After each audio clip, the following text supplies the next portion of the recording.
پاکستان میں بولی جانے والی اکثر زبانیں اگرچہ ایک دوسرے سے مختلف ہیں لیکن ان میں کئی مشترکہ قدریں ہیں۔ ان سب کا تعلق زبانوں کے آریائی گروہ سے ہے۔ مسلم عہد حکومت میں فارسی اور عربی کو فروغ ملنے کی وجہ سے ان کے کئی الفاظ مقامی زبانوں کا حصہ بن گئے ہیں۔ جیسا کہ پاکستان کے خطہ زمین سے کئی قسم کی قدیم تہذیبی ورثے ملے ہیں جو اپنے خدوخال اور معاشرتی اقدار کے لحاظ سے ایک دوسرے سے مختلف ہیں۔ اس کے لیے پاکستان میں بولی جانے والی مختلف زبانوں ادب میں وہاں کے بولنے والوں کے مزاج، ثقافتی پیش نظر اور احساسات کے عکاسی ہوتے ہیں۔ یہ زبان کا ارتقائی مرحلہ ہوتا ہے۔ اس مرحلے پر جنم لینے والا ادب لوک ادب کہلاتا ہے۔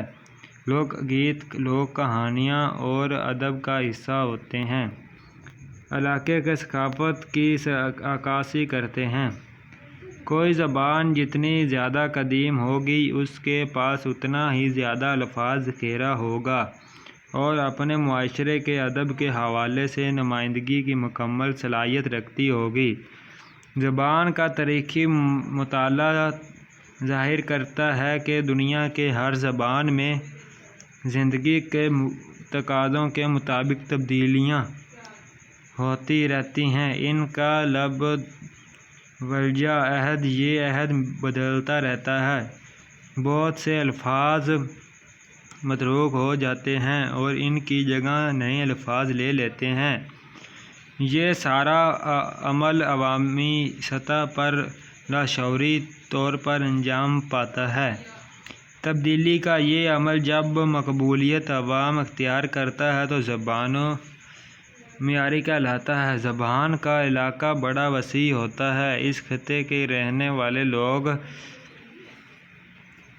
عمدن ایک ہی زبان بولتے ہیں اور اس خطے میں علاقائی زبان کہلاتی ہے۔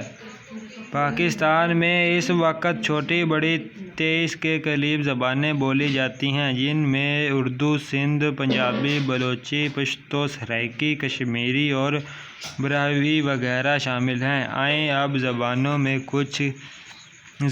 میں سے کچھ کی تفصیل پڑھتے ہیں۔ اردو کے لفظی معنی لشکر کے ہیں۔ جنوبی ایشیا میں جب مسلمانوں کی حکومت ثقافتی تبدیلی سے مراد وقت گزرنے کے ساتھ زندگی کے کسی پہلو میں ترمیم یا تبدیلی ہے۔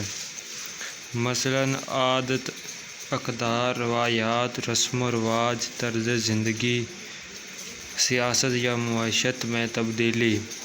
ثقافت میں تبدیلی ایک عالمگیر عمل ہے جو ہر ثقافت میں رونما ہوتا ہے۔ تاہم یہ الگ بات ہے کہ کچھ ثقافتوں میں تبدیلی کی رفتار تیز ہوتی ہے اور بعض میں بہت سست۔ ثقافتی تبدیلی اصل میں زندگی میں حرارت پیدا کرتی ہے۔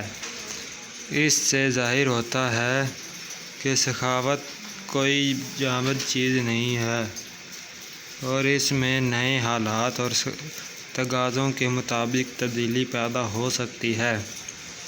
غیر مادی ثقافت کی نسبت مادی ثقافت میں تبدیلی آسانی اور تیزی سے آتی ہے۔ عموماً ثقافت کو تبدیل کرنے والے دو عوامل ہیں: رابطے، ایجادات یا ٹیکنالوجی۔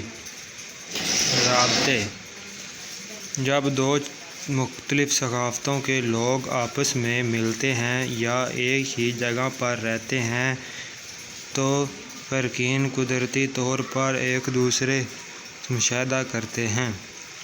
اس مشاہدے کی وجہ سے نہ صرف وہ ایک دوسرے کے رہن سہن بلکہ رسم رواج اور عادات اپنا لیتے ہیں۔ مثلاً جب مغلیہ خاندان نے برصغیر کو فتح کر لیا اور تقریباً 300 سال یہاں حکومت کی۔ جیسا کہ مغل وسطی ایشیا سے آئے تھے تو ان کی ثقافت وسطی ایشیائی تھی۔ مقامی لوگوں نے ان کی ثقافت کی کئی خصوصیات کو اپنا لیا، جس میں فارسی زبان، لباس اور طرز تعمیر وغیرہ شامل ہیں۔ پلاؤ، جو آج ہمارے ہر گھر میں بنتا ہے، یہ بھی وسطی ایشیا سے ہے۔ اردو زبان میں کئی الفاظ فارسی کے شامل ہیں۔ اردو زبان بھی کئی ثقافتوں کے ملاپ کا نتیجہ ہے۔ مغلوں کے بعد یہاں